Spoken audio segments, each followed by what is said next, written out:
कीजिएगा। तो दोस्तों, वीडियो में आगे बढ़ने से पहले आप सभी को नवरात्रि की ढेरों शुभकामनाएं।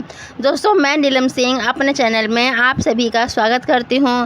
दोस्तों, अगर आप चैनल पर नए हो तो चैनल को सब्सक्राइब कर लीजिएगा प्लीज़, और वीडियो को बेल आइकन प्रेस कर दीजिएगा ताकि सब आने वाला नोटिफिकेशन आप तक पहुंच पाए हमारा।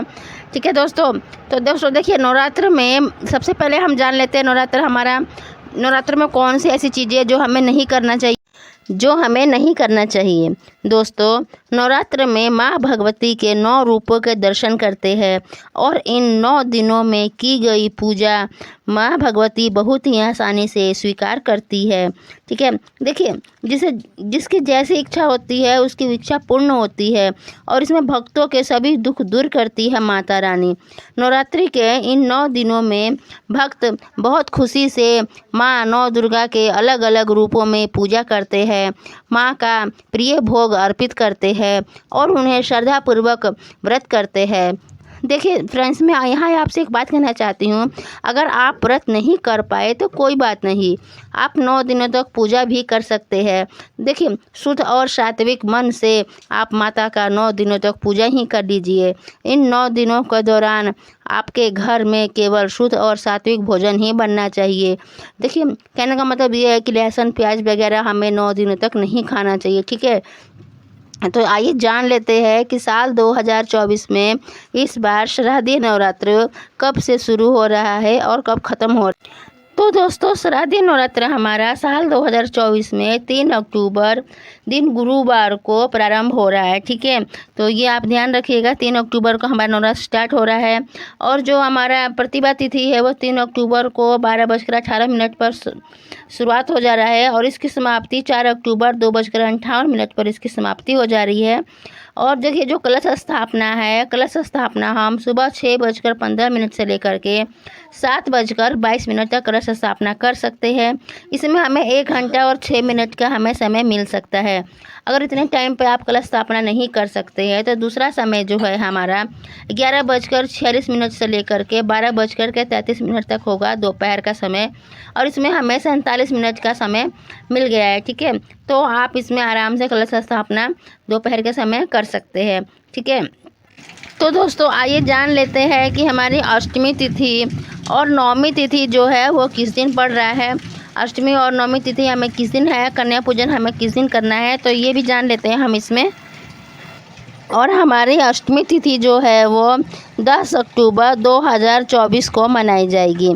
ठीक है, तो हमारी अष्टमी तिथि जो है वो 10 अक्टूबर 2024 को मनाई जाएगी, इस बात का आप ध्यान रखिएगा। और देखिए, जो नवमी तिथि हमारा पड़ रहा है तो नवमी तिथि हमारा है 11 अक्टूबर 2024 को नवमी तिथि हमारी मनाई जाएगी। हो गया क्लियर। और देखिए दोस्तों, इस बार जो है ना हमारे नवरात्रि है ना पूरे के पूरे 9 दिनों की नवरात्रि है। कोई भी नवरात्रि कम या ज़्यादा नहीं है, पूरे हमें 9 दिनों की नवरात्रि हमें मिली है। तो इस बार जो आप कन्या पूजन अष्टमी या नवमी, जो भी मेरे फ्रेंड्स हैं, माताएं बहनें हैं, कोई अष्टमी और कोई नवमी पूजती हैं, तो आप देख लीजिएगा अष्टमी या नवमी, क्योंकि पूरा हमारा 9 दिनों का नवरात्र है इस बार हमारा। और आप नवमी या अष्टमी जो भी कन्या खिलाती होंगी, पर कन्या को जरूर खिलाइएगा। देखिए, क्या कहा गया है ना कि शास्त्रों में कहा गया है कि नवरात्रि में कन्याओं को खिलाना बहुत ही ज़्यादा शुभ और मंगलकारी माना जाता है। ठीक है, और जो 8 दिनों की नवरात्रि है ना वो शुभ नहीं माना जाता है, जबकि ऐसे में हमारा इस बार पूरे के पूरे 9 दिनों का नवरात्रि बना हुआ है। तो आप नवरात्रि में कन्या पूजन जरूर कीजिएगा। और 10 दिनों की जो नवरात्रि है वो बहुत ही ज़्यादा शुभ माना जाता है। और देखिए दोस्तों, शास्त्रों के अनुसार कन्या पूजन करने से माँ अभय प्रदान करती है, और जो भी आपकी कुंडली में दोष होता है या कोई काम रुका हुआ है या कोई आप मतलब इतना मेहनत करते हैं फिर भी आपका काम वगैरह नहीं हो पाता है, तो आपकी कुंडली में दोष वगैरह हो, रुका हुआ काम हो, तो कन्या पूजन करने से वो सब आपका ठीक हो जाता है। ठीक है, जिस तरह से श्रीधर ने माँ की सच्चे हृदय से पूजा की थी तो उसके सभी मनोकामना माता ने पूर्ण की थी। माँ की उपासना से, विनती करने से माँ सभी कष्ट, दरिद्र और दुख दूर कर देती है।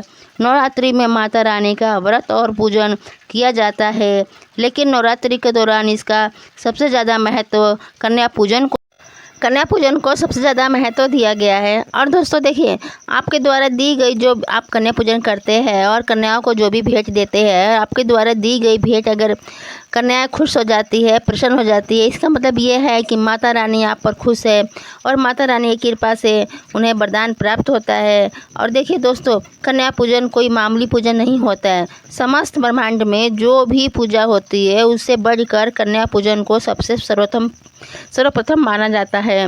और हम 10 बार गंगा स्नान करते हैं ना, 100 बार यज्ञ करते हैं ना, तो 1000 बार तीर्थ यात्रा करते हैं। और यदि हम एक बार कन्या पूजन भी कर लेते हैं तो हमारे 10 बार गंगा स्नान करने, 100 यज्ञ करने और 1000 बार तीर्थ यात्रा करने का पुण्य फल हमें मात्र एक बार कन्या पूजन करने से ही हो जाता है। इसलिए दोस्तों, कन्या पूजन करना सनातन धर्म में सबसे श्रेष्ठ माना गया है। इसीलिए दोस्तों कहा जाता है कि कन्याओं को सताना नहीं चाहिए, इसे समस्त ब्रह्मांड हिल जाता है। कन्याओं को उपहार आदि देना श्रेष्ठ माना जाता है। तो आपको हमारा ये वीडियो कैसा लगा?